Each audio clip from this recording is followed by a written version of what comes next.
8월 20일 목요일 새벽 말씀은 로마서 1장 1절에서 7절 말씀입니다. 예수 그리스도의 종 바울은 사도로 부르심을 받아 하나님의 복음을 위하여 택정함을 입었으니 이 복음은 하나님이 선지자들을 통하여 그의 아들에 관하여 성경에 미리 약속하신 것이라. 그의 아들에 관하여 말하면 육신으로는 다윗의 혈통에서 나셨고 성결의 영으로는 죽은 자들 가운데서 부활하사 능력으로 하나님의 아들로 선포되셨으니 곧 우리 주 예수 그리스도시니라. 그로 말미암아 우리가 은혜와 사도의 직분을 받아 그의 이름을 위하여 모든 이방인 중에서 믿어 순종하게 하나니 너희도 그들 중에서 예수 그리스도의 것으로 부르심을 받은 자니라. 로마에서 하나님의 사랑하심을 받고 성도로 부르심을 받은 모든 자에게 하나님 우리 아버지와 주 예수 그리스도로부터 은혜와 평강이 있기를 원하노라. 아멘. 오늘 로마서 두 번째 말씀은 택정의 은혜가 있습니다 라는 제목으로 하나님 말씀을 나눕니다. 오늘 성경은 1절에 택정함을 입었느니라 라고 말합니다. 여기서 택정하다라고 하는 말은요, 만세전부터 우리를 선택하셨다라고 하는 선택의 교리입니다. 근데 이걸 수동태로 표현하고 있습니다. 어떤 자격이 있어서가 아니라 하나님의 선택을 받을 만하니까 선택한 게 아닙니다. 사도 바울이 다른 사람보다 더 도덕적이어서 선택받은 것도 아니에요. 사도 바울을 객관적으로 보면 제일 악한 사람이었습니다. 왜 그렇습니까? 예수님을 믿는 사람들을 잡아다가 죽이려고 한 사람 아닙니까? 사도 바울 스스로도 자기 자신을 죄인의 우두머리라고까지 말했습니다.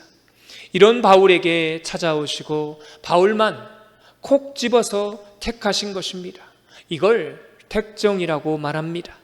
사랑하는 성도 여러분, 이게 바울만 이런 식으로 선택한 게 아닌 겁니다.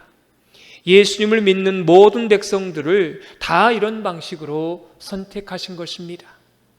사도 바울이 이렇게 하나님이 자신을 선택한 이유를 깨달았습니다. 다음을 보면 하나님의 복음을 위하여라고 나와 있습니다. 하나님의 복음을 위하여 이러면서 자기를 왜 부르셨는지, 왜 택정하셨는지를 알게 됩니다. 그 다음 단계가 중요해요. 그 택정함의 은혜에 감사하고 그 택정의 은혜에 반응하여서 그 다음이 중요합니다.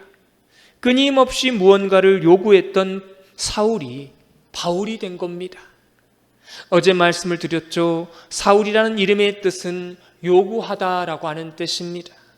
이런 사울이 작은 자라고 하는 겸손의 이름인 바울이라는 이름으로 바꿉니다.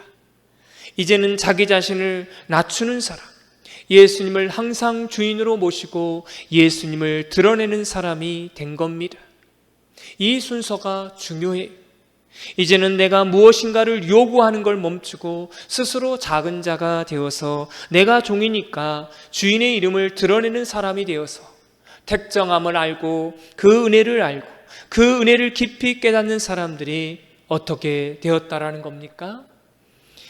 요구하는 것을 멈추게 되었다는 겁니다. 그리고 나에게 주어진 것에 대하여 자족합니다. 그리고 스스로 하나님 앞에 겸비하게 작은 자가 되고 나는 종으로서 항상 주인님 대신 예수님을 드러내는 일을 하게 되는 것입니다. 할렐루야. 순서가 이런 겁니다.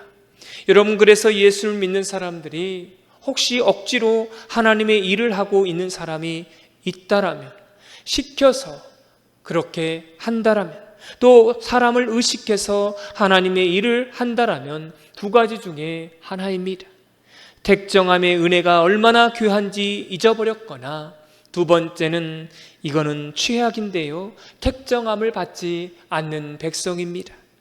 우리가 신앙생활을 하다 보면 어떤 때는 의무감으로 할 때가 있지 않습니까?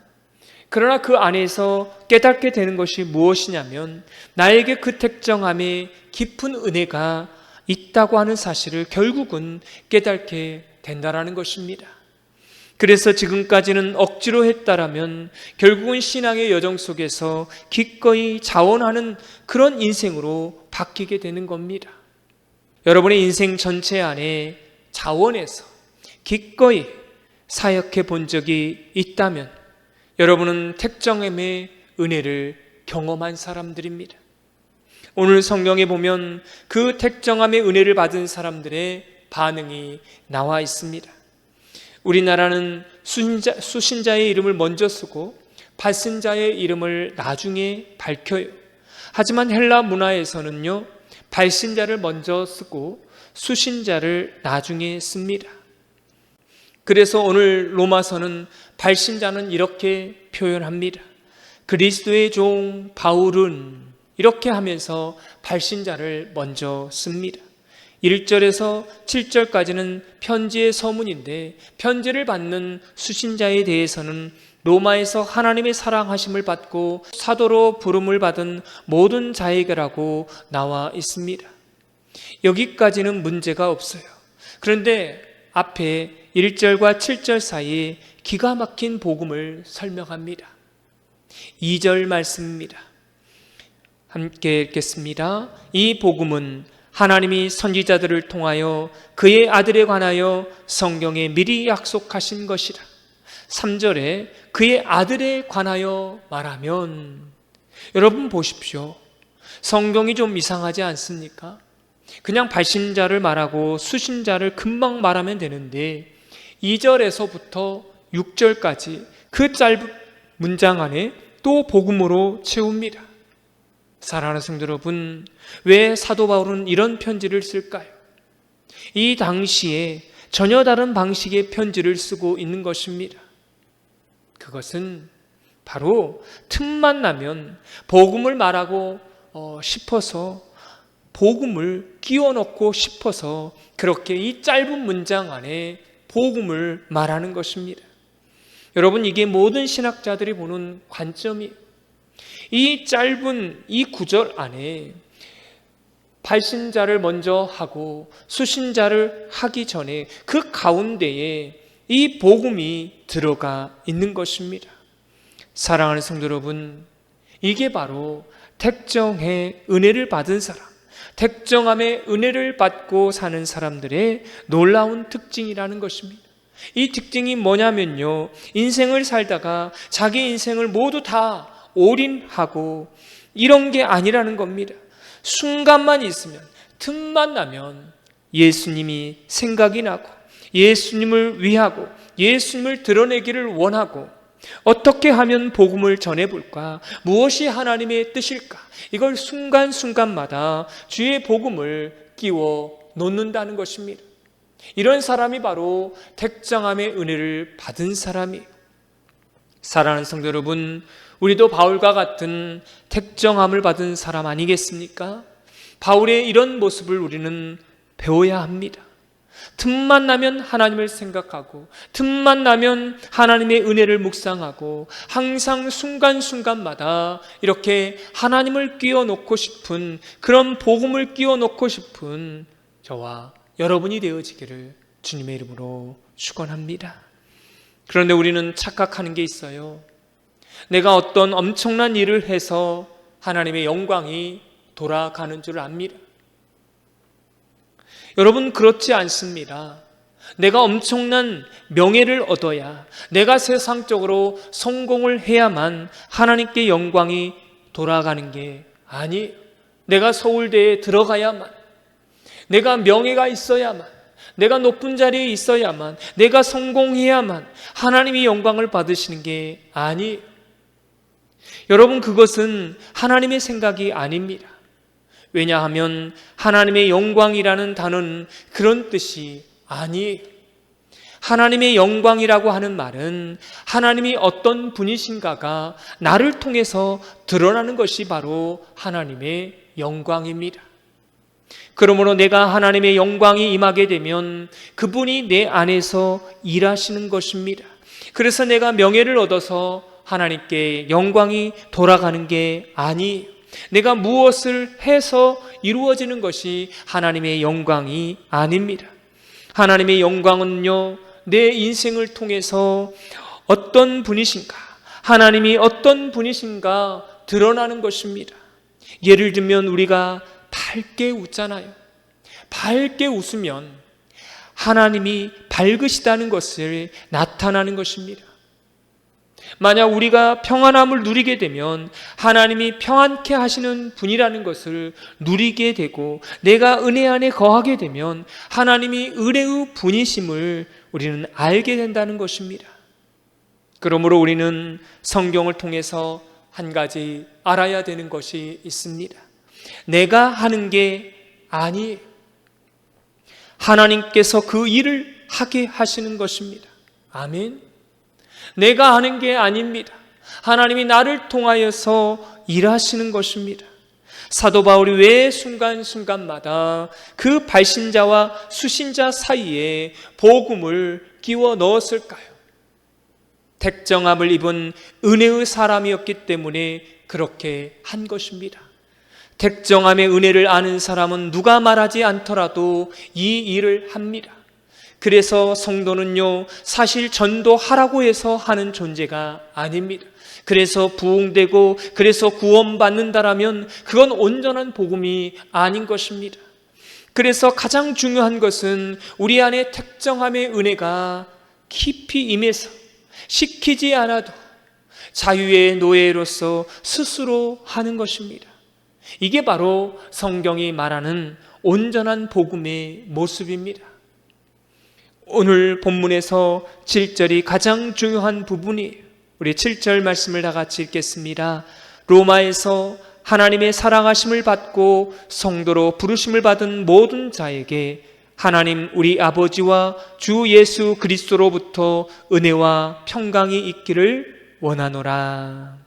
여러분, 여기서 은혜라고 하는 헬라어 카리스라고 하는 것은요, 대가를 받지 않는다는 뜻입니다. 은혜는 대가를 받지 않는다는 거죠. 하나님께서 우리에게 은혜를 베푸실 때 우리가 대가를 바랬습니까? 바라지 않았습니까? 바라지 않은 거예요. 조건이 있었습니까? 없었습니까? 없었습니다. 하나님의 은혜는 조건이 없는 겁니다. 그러면 그런 특정의 은혜를 받은 사람은요, 조건을 거시면 안 되는 것입니다. 만약 이런 거예요. 하나님, 저 이거 해주시면 그 다음에 제가 이거 할게요. 여러분, 이렇게 하는 것은 그리스도인이 아닙니다. 이 은혜의 본질을요, 모르는 거예요. 그런 분들은 나중에 반드시 실망하고 교회를 떠납니다. 왜 그렇습니까? 하나님이 여러분이 요구하시는 것 안 들어주시거든요. 여러분이 요구하는 거 하나님이 다 들어주십니까? 안 들어주실 때가 참 많지 않습니까? 바울이 예전에 사울이었는데 사울의 이름의 뜻이 뭐라고요? 무엇인가를 끊임없이 요구하는 것. 그게 사울입니다. 우리의 모습이에요. 사울왕을 보세요. 그 인생의 끝을 보십시오. 어떻게 되었습니까? 길보아 전투에서 스스로 자결합니다. 그래서 하나님의 은혜 없이 무엇인가를 요구하는 것은 위험합니다. 우리가 특정함의 은혜 없이 무엇인가를 요구한다라고 하는 사실은 하나님이 들어주시면 안 되는 것입니다. 왜냐하면 은혜 없이 요구하는 것은 나중에 보면 내 인생에 유익한 것이 하나도 없기 때문에 그런 것입니다. 우리가 하나님의 특정의 은혜 안에 있으면 놀라운 사실은 끊임없이 하나님 앞에 요구하는 것을 멈추게 되는 것입니다. 그리고 이미 내게 주신 것을요, 감사하게 돼요. 그 다음에 중요한 게 있습니다. 하나님을 이렇게 믿습니다. 때가 되면, 나에게 유익하면 반드시 하나님의 방법으로 주실 것임이 믿어진다는 겁니다. 할렐루야. 때가 되면 하나님이 나에게 좋은 것을 주신다는 것입니다. 이게 은혜의 능력인 것입니다. 왜냐하면 은혜 자체는 대가를 바라지 않고 주는 거거든요. 그래서 그런 은혜를 받은 사람은 하나님께 대해서도 조건을 걸지 않습니다. 그리고 놀라운 사실은 보상도 바라지 않아요. 왜냐하면 이미 구원이라고 하는, 천국이라고 하는 어마어마한 것을 보상받았기 때문입니다. 여러분, 그렇지 않습니까? 나 같은 죄인이 천국에 왔다는 이 사실이 얼마나 큰 은혜이고 얼마나 큰 은총입니까? 오늘 성경은 또한 평강을 말하고 있습니다. 평강은 우리가 알고 있는 샬롬이라고 하는 단어입니다. 이 말의 뜻은 이렇습니다.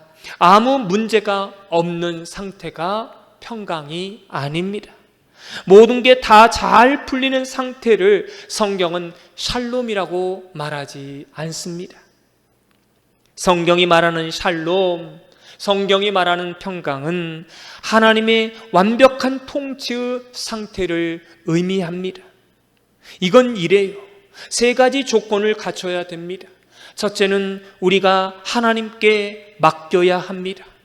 나의 뜻과 나의 의지를 모두 꺾고 하나님께 맡겨야 합니다. 두 번째는 모든 내 삶의 주권이 하나님께 있음을 믿으셔야 합니다. 그리고 이제는 내가 하나님을 끌고 가는 존재가 아니라 내가 하나님께 끌려가는 존재인 것입니다. 이 세 가지가 될 때에 우리는 그제서야 하나님의 완벽한 통치 안에 있고 그제서야 샬롬이 있고 평강이 있게 되는 것입니다. 오늘 1절부터 7절을 보면 받다라고 하는 수동태가 6번 나옵니다. 이 짧은 문장 안에 받다라는 수동태가 6번 나와요. 여러분, 이 사도 바울은 대단한 학자입니다. 이 짧은 문장을 쓰는데 계속해서 구원과 은혜에 관하여는 수동태를 계속 씁니다. 왜냐하면 신앙과 은혜와 구원은 결국은 수동태이기 때문에 그렇습니다. 수동태가 뭡니까? 받는 거예요. 내가 하는 게 아닙니다. 내가 하는 게 아니라 내 안에 계신 하나님이 하시는 것입니다. 내가 만들어가는 게 아니라 하나님이 나를 만들어 가십니다.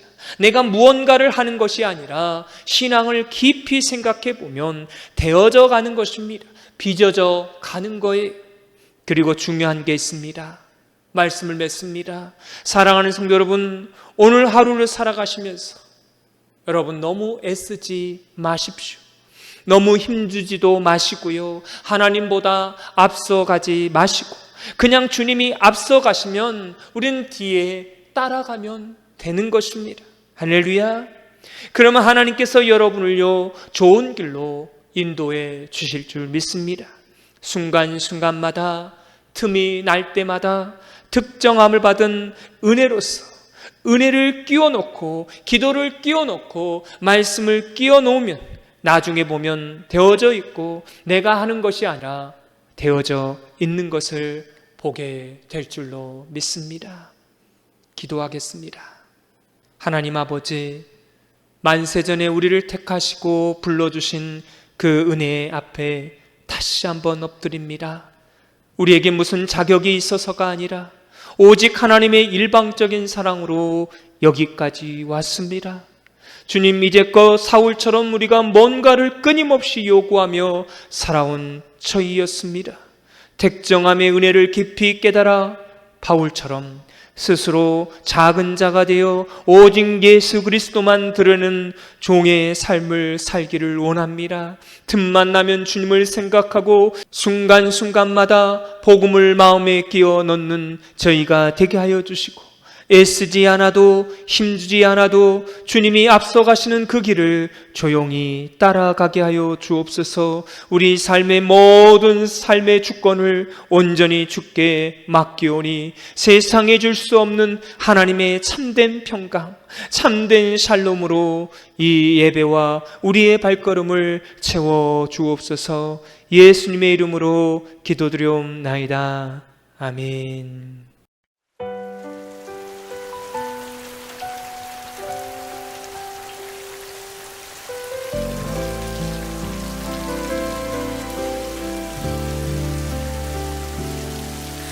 말 못할 고민들로 가슴 칠 때 있죠. 아무에게 못한 말 쌓여갈 때 있어요. 그럴 때도 주님은 다 알고 계시죠. 작은 신음소리도 듣고 계시네요. 내가 말하지 않아도 마음을 읽으시고 나의 작은 기도에 귀를 기울이네. 다 말해도 된다고 괜찮다고 해요. 숨기지 말고 내게 털어놓으라 해요. 주님의 그 사랑이 내 마음을 만지니 시원해져요. 주님과 함께면